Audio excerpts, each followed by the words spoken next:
بسم اللہ الرحمن الرحیم۔ السلام علیکم۔ میرا نام سیف الرحمان ہے۔ میرا بچپن اپنے گاؤں میں عام بچوں ہی کی طرح گزرا۔ ہم صرف دو ہی بھائی تھے جو والدہ نے بڑی منت اور مرادوں سے اللہ تعالیٰ سے لیے تھے۔ والد صاحب ایک چھوٹے زمیندار تھے۔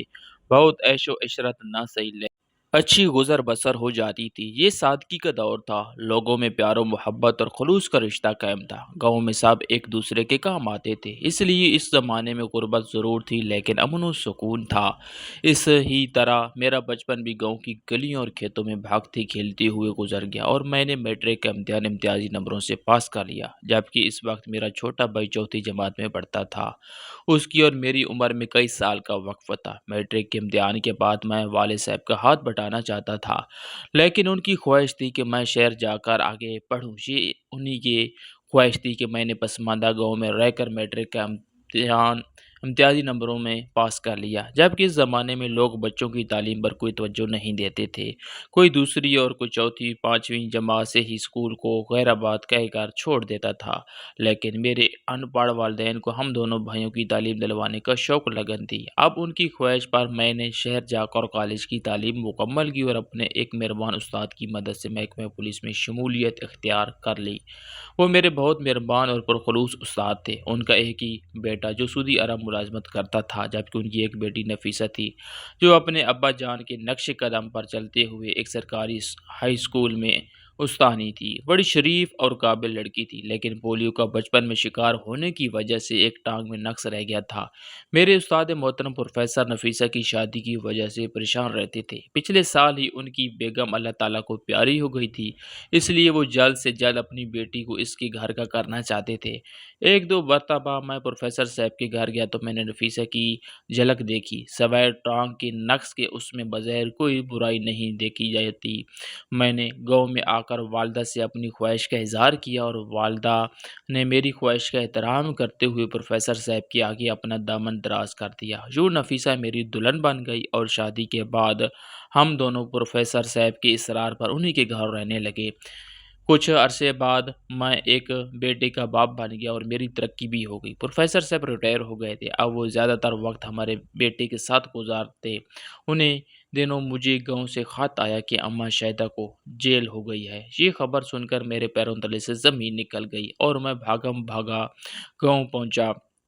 اماں شاہدہ کا اصل نام ارشاد بی بی تھا، لیکن گاؤں کے ماحول میں اصل نام تبدیل ہو جاتے ہیں۔ یہ میری والدہ کی چچا زاد بہن ہونے کے ساتھ ساتھ بچپن کی پکی سہیلی بھی تھی۔ اس کے علاوہ وہ میرے اکلوتے چچا کی بیوی بھی تھی۔ میں بچپن سے ان سے بہت پیار کرتا تھا کیونکہ وہ میری رضائی ماں بھی تھی۔ جب میں 4 ماہ کا تھا تو ان دنوں اماں کو کھیتوں میں چارہ کاٹتے ہوئے ایک زہریلے سانپ نے کاٹ لیا۔ فوری طور پر ان کو حکیم صاحب کے پاس لے جایا گیا اور ان کا فوری علاج شروع کیا گیا۔ بہت دن تک دم درود اور علاج کے بعد اماں ٹھیک ہوئی، لیکن حکیم صاحب کے کہنے پر میرا دودھ فوری طور پر چھڑوا دیا گیا۔ اس عرصے میں اماں شاہدہ نے مجھے سنبھالا اور اپنے دودھ سے مجھے نئی زندگی دی۔ اس وقت ان کا بیٹا مجیب 8 ماہ کا تھا، جبکہ اس سے بڑا منیب 2 سال کا تھا۔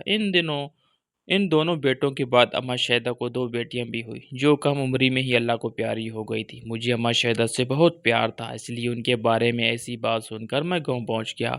ان دنوں میری بیٹی پیدا ہوئی تھی اور 9 دن کی تھی۔ میری بیوی سفر نہیں کر سکتی تھی، اس لیے مجھے اکیلے جانا پڑا۔ وہاں پہنچ کر کوشش کر کے اماں شاہدہ کو جیل سے چھڑوا کر واپس گھر لے آیا۔ یوں کہ اماں شاہدہ کی بہو جو خاص چنچل اور شوخ مزاج ہونے کے ساتھ ساتھ بہت خوبصورت بھی تھی، اس کی اماں شاہدہ کے بڑے بیٹے کے اصرار پر 3 سال پہلے شادی ہوئی تھی۔ جمیلہ نامی لڑکی سے شادی کے بعد سال بھر تک اس کا شوہر یہی گاؤں نہیں رہا اور اپنی زمینوں پر کام کرتا رہا، جس سے گزر بسر ہو جاتی تھی۔ لیکن جمیلہ کی فرمائش اور خواہشات اس آمدنی میں پوری نہ ہو پاتی تو وہ اکثر اداس ہو جاتی، جس کی وجہ سے منیب بھی دکھی ہو جاتا۔ پھر انہی دنوں منیب کے ایک دوست نے جو لیبر دبئی کام کی کار سے گیا تھا، اس کی منیب نے اپنے لیے کام ڈھونڈنے کے لیے کہا ہوا تھا۔ اس دوست جس کا نام شاکر تھا، اس نے منیب کو دبئی بلوا لیا۔ دبئی کے ایک کنسٹرکشن کمپنی میں وہ ویسیت لیبر کام کرتا تھا۔ جو منیب اپنے کچھ جانور بیچ کر اور قرضہ لے کر دبئی پہنچ گیا۔ وہاں جا کر اس نے بہت محنت کی اور 1 سال میں جن لوگوں کا قرضہ اس نے دینا تھا وہ بھی اتار دیا۔ گھر کے حالات بھی بہتر ہو گئے۔ جو مویشی اور جانور اس نے بیچے تھے اس سے دوگنے اس کے بھائی مجیب نے خرید لیے۔ اس زمانے میں مویشیوں کی تعداد کو ایک طرح سے سٹیٹس سمبل مانا جاتا تھا۔ یوں زندگی اپنے ڈگر پر چل پڑی۔ جمیلہ بھی خوش رہنے لگی تھی۔ 1.5 سال بعد منیب گھر آیا اور 2 مہینے کی چھٹی گزارنے کے بعد واپس چلا گیا۔ اب اس کو بیرون ملک گئے ہوئے بھی 2 سال ہو گئے تھے، جبکہ اس کا چھوٹا بھائی مجھے اپنی زمینوں پر کام کرتا تھا۔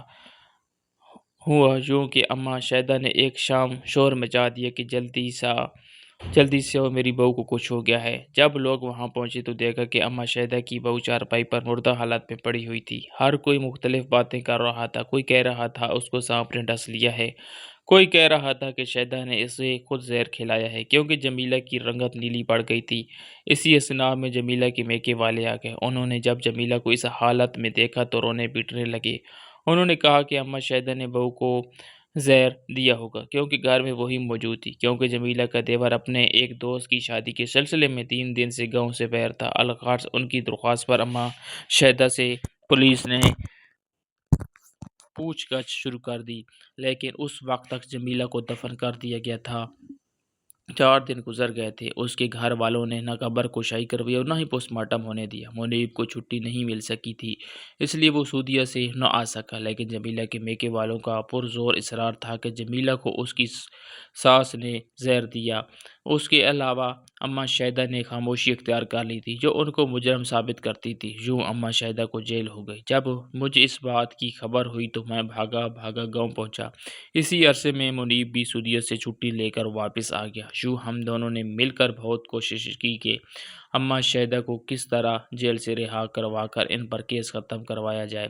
یہ تو ایک الگ ہی کہانی ہے۔ 2-3 دن ان کے ساتھ میں نے گاؤں گزار کر واپسی کا ارادہ کیا۔ جانے سے ایک شام پہلے اماں شاہدہ اور میں ایک دوسرے کے نزدیک بیٹھے تھے۔ سردی کا موسم تھا۔ ان کے دونوں بیٹے کہیں باہر گئے ہوئے تھے۔ اماں شاہدہ جلتے ہوئے انگاروں پر نظر جمائے نہ جانے کیا سوچ رہی تھی۔ وہ بہت اداس اور کوئی سی رہنے لگی تھی۔ بحیثیت ایک پولیس افسر میرا تجربہ یہ کہتا تھا کہ اپنی بہو کی موت میں اماں شاہدہ کا کسی طور پر ہاتھ ضرور ہے، لیکن میرا دل اس بات کو ماننے سے انکاری تھا۔ میں نے یوں ہی کہہ دیا، آپ نے ایسا کیوں کیا اماں شاہدہ؟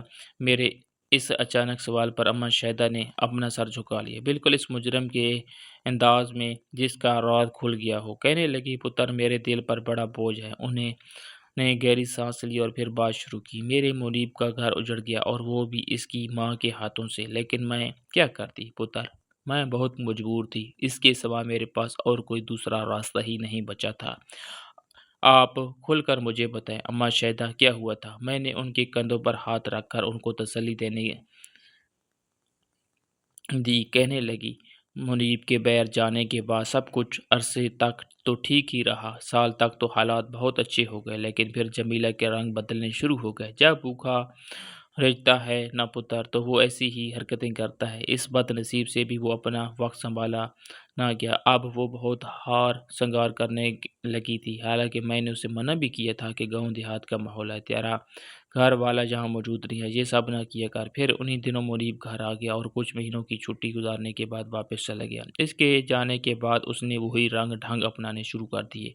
من سنور کر محلے میں نکل جاتی۔ آخر میں نے اس کے گھر سے باہر نکلنے پر پابندی لگا دی۔ جب اس نے احتجاج کیا کہ تو میں نے اس کے تینوں بھائیوں کو بلا کر اس کی ساری باتیں بتائیں۔ انہوں نے بھی اس معاملے میں میرا ہی ساتھ دیا۔ یوں جمیلہ کا وقت موجہ گھر سے نکلنا بند ہو گیا۔ کچھ دن تک تو وہ منہ پھیلائے رہی، پھر گھر کے کام کاج کرنے لگی۔ پھر میں نے محسوس کیا کہ اس نے اپنے دیور مجید سے بہت ہنسی مذاق کرنا شروع کر دیا ہے۔ ہر وقت اس کے آس پاس ہی رہتی۔ وہ پہلے تو اتنا فری نہ ہوا، لیکن مرد تھا۔ آہستہ آہستہ وہ بھی بے تکلف ہونے لگا۔ اس نئی مصیبت سے اپنے سر پکڑ کر بیٹھ گئی۔ جب جمیلہ کو سمجھایا تو وہ بھی بے حیا اور جدائی سے کہنے لگی، اماں ایک ہی تو شکل و صورت اور قد کاٹ کے ہیں، دونوں بھائی ہیں۔ سچ پوچھو تو مجھے میں منیب ہی نظر آتا ہے۔ میرا تو اس کی یہ بات سن کر سر چکرانے لگا۔ مجھے اس ٹائم سے شدید نفرت محسوس ہوئی، جس کی خواہشات اور فرمائشیں پوری کرنے کے لیے میرا بیٹا پردیس دھکے کھا رہا تھا۔ مجیب کو میں نے سمجھایا کہ اپنی بھابھی جو جمیلہ سے دور رہے۔ کچھ دن تک تو اس نے میری ہدایت پر عمل کیا، لیکن پھر جمیلہ اس کو اپنے دام میں